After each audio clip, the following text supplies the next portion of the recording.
We are living in a time that many have started to call a polycrisis. This term might sound academic, perhaps a bit distant, but its meaning is deeply personal for so many of us. It describes a situation where multiple significant crises are not just happening at the same time, but are also interacting with each other. Think of it not as separate challenges we can tackle one by one. Instead, imagine a complex web where each strand pulls on the others, making the entire structure feel unstable and incredibly difficult to navigate. This convergence of pressures creates a unique and challenging environment for everyone trying to find their footing in today's world. These crises span across various aspects of our lives. We see social breakdowns, where communities feel more fragmented and trust is harder to find. There are intense economic pressures, with the cost of living rising and financial security feeling like a distant dream for many. Ecological concerns weigh heavily as we witness the profound changes in our planet's climate and environment. And alongside all of this, there are significant psychological breakdowns. People are struggling. The sheer scale of these simultaneous challenges is something new for many generations, creating a backdrop of constant unease and a feeling that the ground beneath our feet is constantly shifting, making stability hard to achieve. While the news headlines often focus on specific issues like inflation rates, critical housing shortages, or ongoing political instability, many individuals are quietly grappling with a more fundamental question. It's a question that echoes in the quiet moments, perhaps late at night or early in the morning before the day's demands begin. People are asking, why does it feel like I am falling apart just trying to keep up, just trying to survive the everyday? This isn't about a lack of effort or a personal failing. It is a deeply human response to an overwhelming set of circumstances that seem to demand more than we have to give, day after day. This profound feeling of being overwhelmed, of teetering on the edge, is not an isolated experience. It's not something that only a few people are going through. Across different demographics, backgrounds, and age groups, a similar sentiment is emerging. It's a shared sense of exhaustion, a collective sigh that speaks to the difficulty of navigating this complex world. What was once perhaps a quiet murmur of discontent has grown into a more audible acknowledgement that things feel incredibly tough. We are not alone in this feeling. It is a common thread weaving through countless lives, signaling a broader societal strain that needs our attention and understanding.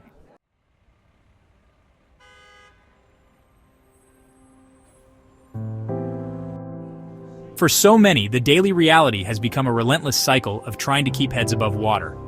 We see individuals working multiple jobs, not as a path to extra luxury, but simply to cover basic necessities like rent, groceries, and childcare. Chronic financial stress becomes a constant companion, a background hum of anxiety that colors every decision and every interaction. It feels like our internal batteries are constantly running on low, with no real opportunity to fully recharge before the next demand arrives, leaving us feeling drained. What many of us used to call burnout now feels like an understatement for the depth of this experience. We are, in many ways, existentially overdrawn.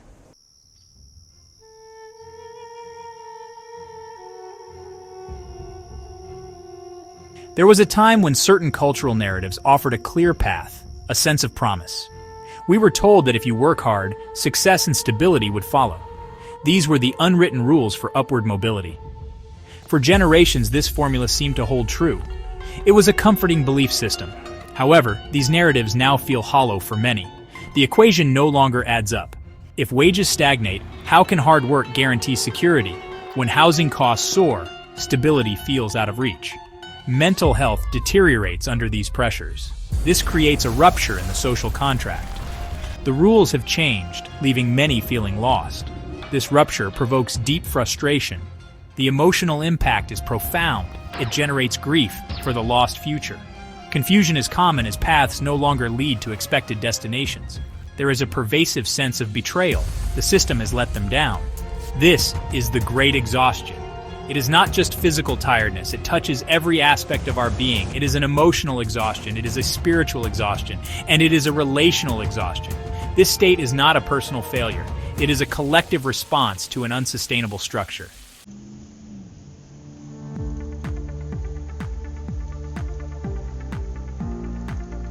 Our lives today are often filled with ongoing pressures. This isn't the kind of stress that comes and goes quickly.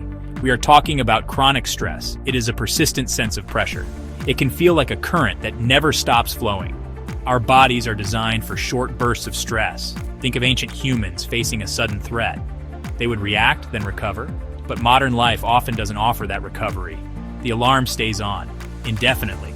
This constant state of alert significantly impacts our internal systems. Our stress response system, often called the HPA axis, is key. It involves the hypothalamus, pituitary gland, and adrenal glands. When faced with a perceived threat, it springs into action. It releases hormones like cortisol to help us cope. This is helpful in the short term, providing energy and focus. But when stressors are relentless, this system remains activated. It continuously pumps out stress hormones. This sustained activation is not how our bodies are meant to work. It's like revving a car engine too high for too long. What are these modern chronic stressors? They can be numerous and deeply intertwined. Many experience relentless work demands and job insecurity. Financial worries are a heavy burden for so many. The rising cost of living adds another layer of strain. Relationship difficulties can also contribute significantly. Even societal pressures and global uncertainties play a role. These aren't just fleeting concerns for many people. They become a constant backdrop to daily existence. Each stressor adds to an ever-growing pile. This ongoing activation is far more than just feeling stressed out. It has profound biological and psychological implications. Our nervous systems are essentially being rewired. They adapt to this state of constant alert. But this adaptation comes at a considerable cost. We are not biologically engineered for such relentless demand. This isn't a sign of personal weakness or failure. It's a physiological response to an overwhelming environment. Understanding this is the first step. It helps us see the broader picture of our exhaustion.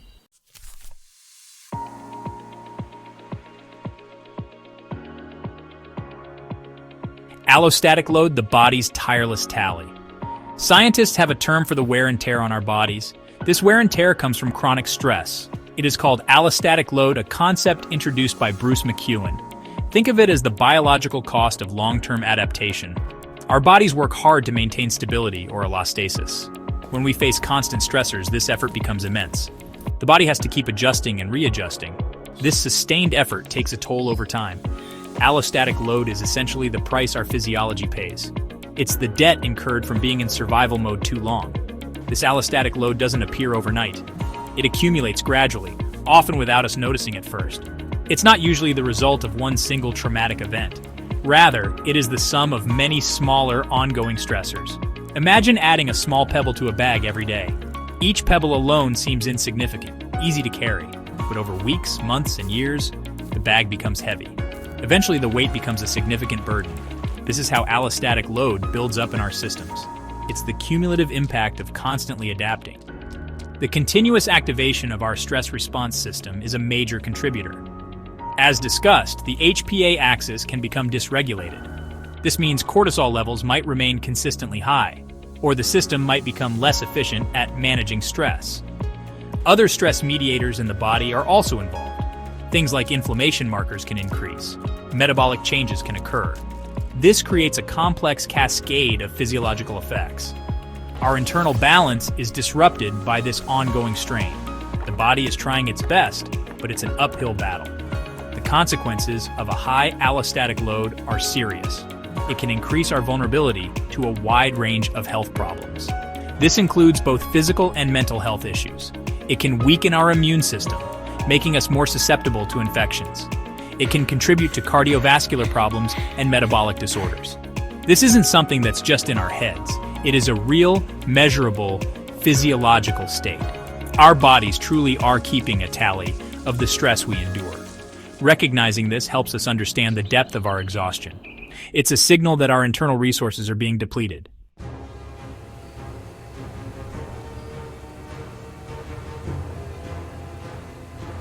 The physical price tag.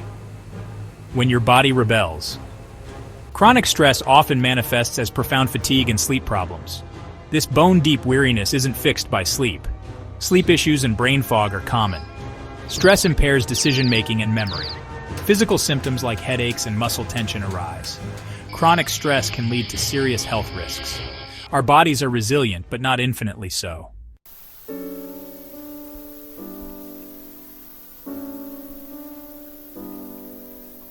The emotional echo. When your spirit wears thin, chronic stress significantly impacts our emotions. Increased irritability and mood swings become common. Small inconveniences trigger large reactions. Anxiety often becomes a constant companion. Our brain's fear center, the amygdala, becomes overactive. This leads to hypervigilance, making relaxation difficult. Emotional numbing can occur as a coping mechanism. We might feel disconnected from our own feelings or from others. Joy, excitement, or even deep sadness might become muted. This isn't a sign of not caring, it's an adaptation. Burnout is often characterized by emotional exhaustion. It involves depersonalization and a reduced sense of personal accomplishment. This is more than just feeling sad or tired. It can feel like an erosion of your very sense of self. Your spirit feels worn thin, your inner light dimmed. The emotional weight of chronic stress is immense. It can leave you feeling lost, depleted, and questioning your own identity. Recognizing this emotional echo is vital for starting to heal. True rest, the kind that rejuvenates the mind and body, becomes elusive.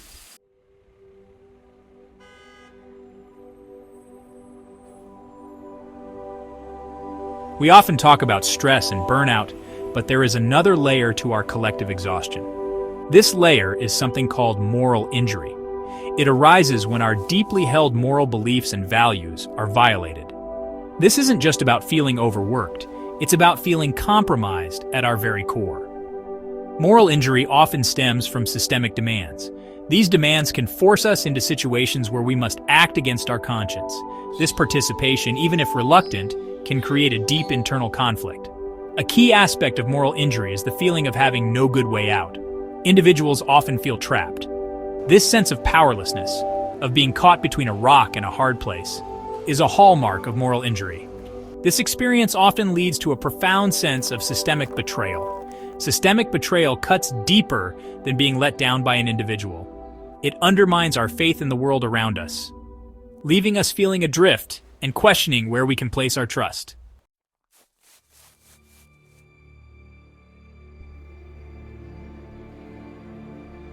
The emotional fallout from moral injury is intense and multifaceted. Grief is a common response. We grieve for our lost ideals and our sense of integrity. Anger is also prevalent at the system, at those in power, or at ourselves. Shame can be a heavy burden. Disillusionment sets in, coloring our view of the world. These emotions can become deeply embedded.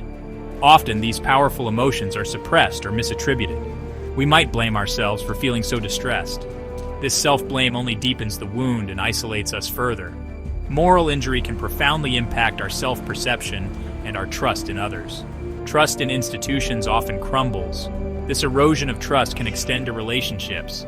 This creates a pervasive sense of unease and suspicion. Cynicism can feel like a shield, but it also keeps out connection and hope.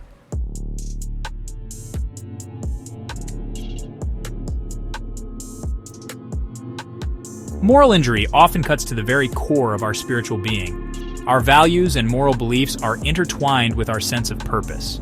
When these values are violated, it can trigger a spiritual crisis. This can leave us feeling adrift, questioning what truly matters. The erosion often targets our most deeply held beliefs. When experiences of moral injury contradict these beliefs, it creates profound dissonance. The world no longer makes sense in the way it once did. This shattering of core assumptions can be incredibly disorienting. We may hold values like compassion, integrity, and care, yet we find ourselves in environments that prioritize profit above all else. This clash creates an internal battle. This spiritual dissonance leads to a profound exhaustion. True recovery requires a reconnection to what gives our lives meaning.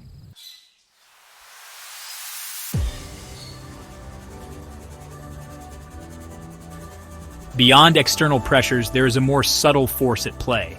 This is internalized capitalism.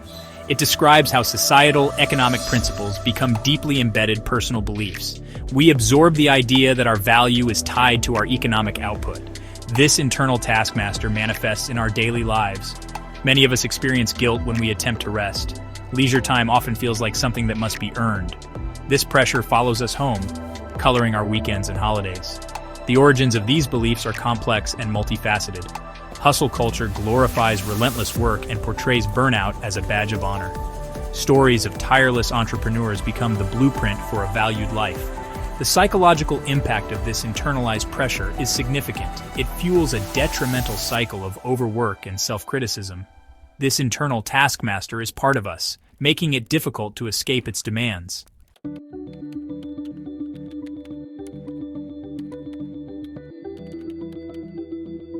Internalized capitalism often leads to the fusion of productivity with our core identity. Many of us operate under the belief that our worth is determined by what we achieve. This creates a fragile foundation for self-esteem. Any perceived setback transforms into a direct assault on our sense of worthiness. This fuels a relentless chase for validation through external achievements. We develop a need for constant proof of our value. This can manifest as workaholism or an inability to decline commitments. Our inner sense of peace remains dependent on the next accomplishment. This anxiety acts as a powerful motivator, driving our behavior. It can lead to crippling perfectionism and a constant feeling of inadequacy. This mindset spills over into our personal lives. Meaningful connections and self-care practices are often neglected. This imbalance fosters a sense of isolation and deep dissatisfaction.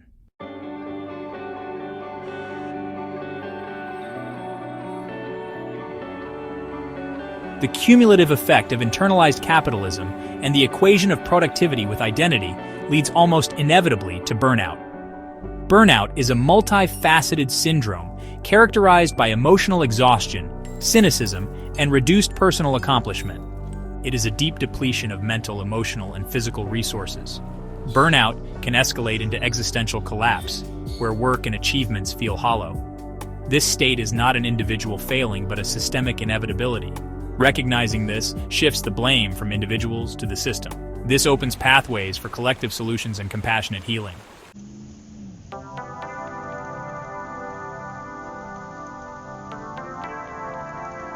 When the pressures of overwork and constant precarity become too much to bear, our minds adapt.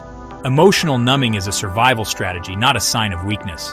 It shields us from chronic threats, as described by theorists like Stephen Porges. This detachment helps protect us when feeling overwhelmed, but it also numbs our capacity for joy and connection. Recognizing this pattern is the first step toward reconnecting.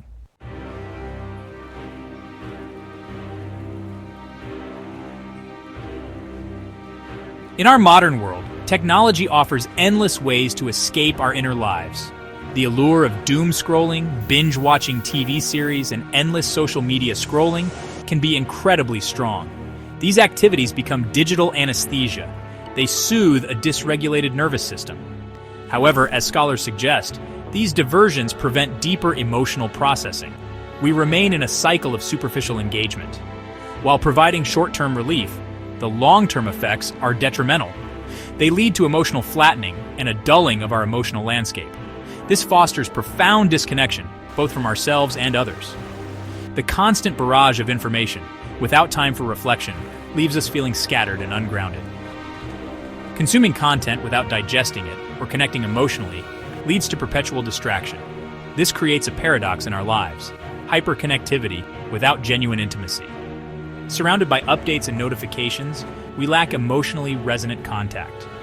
The digital realm simulates connection, but fails to provide deep, co-regulating presence. This disparity intensifies our isolation. The result is a pervasive collective emptiness, a feeling many experience as a void. Even surrounded by digital noise, an inner silence prevails. This isn't just personal, it's a cultural phenomenon from using tools that distract rather than sustain. Digital diversions become default coping mechanisms, deepening the disconnection we try to escape.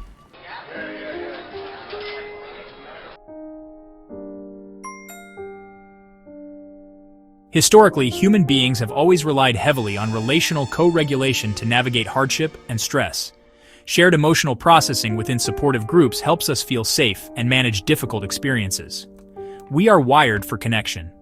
However, extreme individualism and competition have fragmented our communities. People today often grieve a profound sense of belonging. True empathy requires connecting with one's own feelings first. Emotional numbness hinders authentic connection.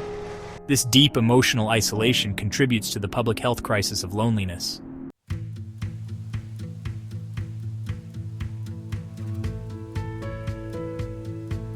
The intense isolation born from systemic pressures leaves many adrift.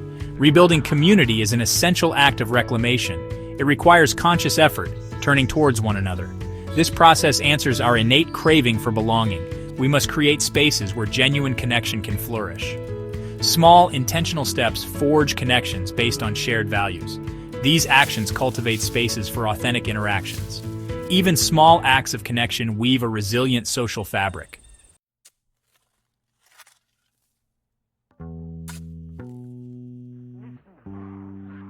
Mutual aid represents a powerful grassroots response to systemic shortcomings and widespread needs within our communities. It is fundamentally different from charity, operating on principles of solidarity, reciprocity, and shared humanity. Mutual aid is about people coming together as equals to meet each other's needs directly. It fosters collective care and empowers communities by building durable networks of interdependence. These networks stand as a testament to human resilience and our drive to connect and care for one another.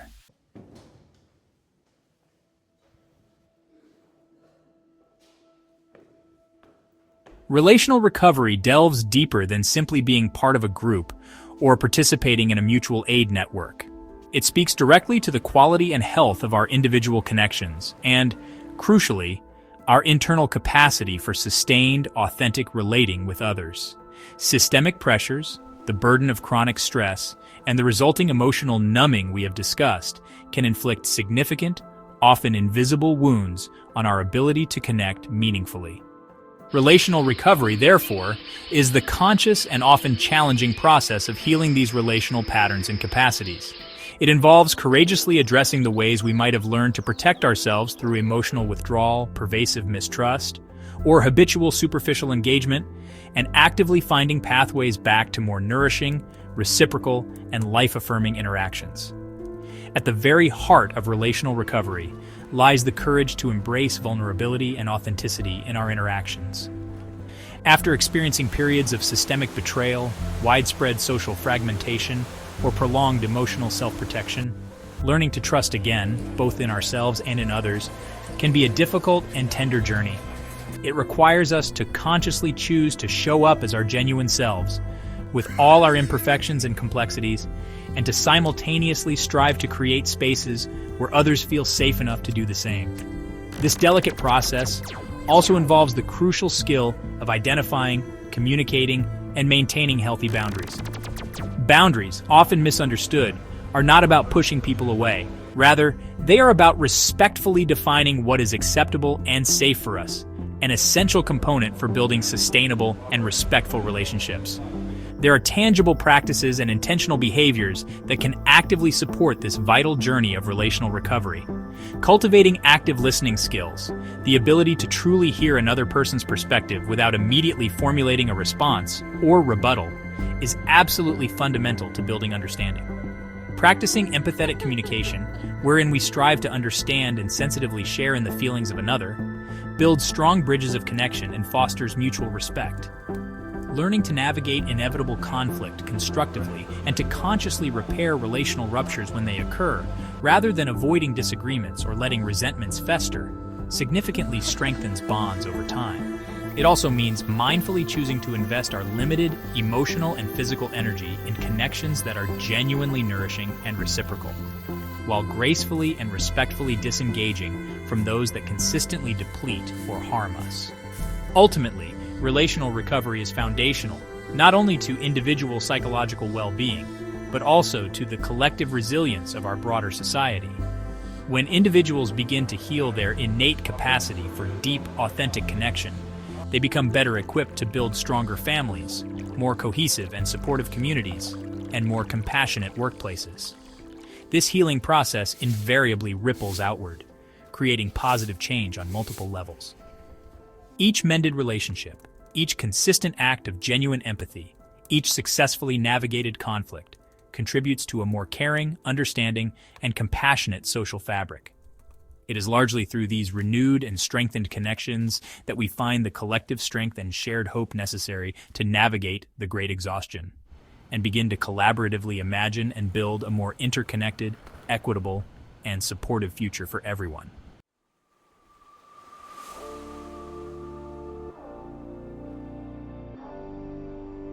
Our journey through this topic has been significant. We have explored what many call the Great Exhaustion. It is profoundly more than just everyday tiredness.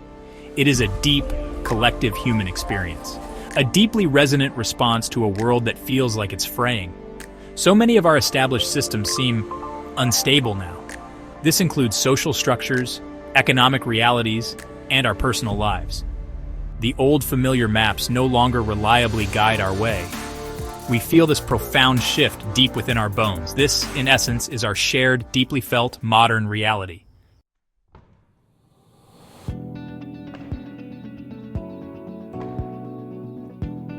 So the important question arises, where do we truly go from here? The challenging path forward towards healing often starts from within. Meaningful psychological reclamation becomes absolutely key to this process. This means consciously finding and strengthening our inner anchor. It involves gently and patiently reconnecting with our authentic selves. This journey is not about assigning self-blame or harsh criticism. Instead, it is fundamentally about cultivating deep self-compassion. It is about engaging in a gentle, curious process of rediscovery. Especially in a world that constantly pulls us in countless directions, we must learn how to compassionately come home to ourselves. We must also thoughtfully redefine what genuine rest truly means for us. Choosing to rest deeply is a radical, even rebellious act today. Authentic rest is profoundly more than just avoiding our work tasks. It is a deep, restorative psychological unwinding of our inner states, a true and necessary decompression for our weary spirits. It often means consciously choosing intentional slowness in our lives. It involves bravely disconnecting from toxic demands and expectations. It means honoring our nervous system's fundamental needs for safety, finding moments of genuine safety, enduring calm, and profound peace. This kind of active, conscious rest is a powerful form of resistance. We truly need to feel our emotions in order to heal. Developing emotional literacy is therefore a vital, life-enhancing skill. Naming our grief honestly is an incredibly powerful first step. Acknowledging our simmering anger can be surprisingly freeing.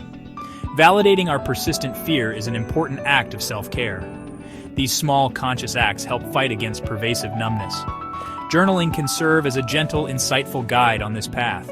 Somatic awareness lovingly connects us back to our body's wisdom. We begin to metabolize past trauma through these practices. We learn to stop just carrying its immense weight around. Our intrinsic human worth is not and never was our daily output. We must collectively challenge this pervasive and harmful false idea. Internalized capitalism often acts as an invisible, self-imposed cage. But we can learn, slowly and surely, to unlock its hold on us. Begin to value yourself for the simple miracle of your being, not just for the endless tasks you produce or accomplish. This shift in perspective is a profoundly courageous act of self-love. It allows us to reclaim our inherent, undeniable personhood. It is a quiet, internal revolution with far-reaching effects. It is absolutely essential for achieving our individual and collective wholeness.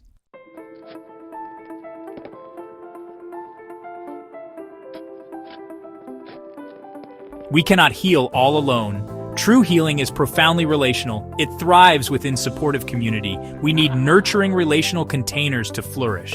Together, we are so much stronger. Mutual aid shows us a compassionate path.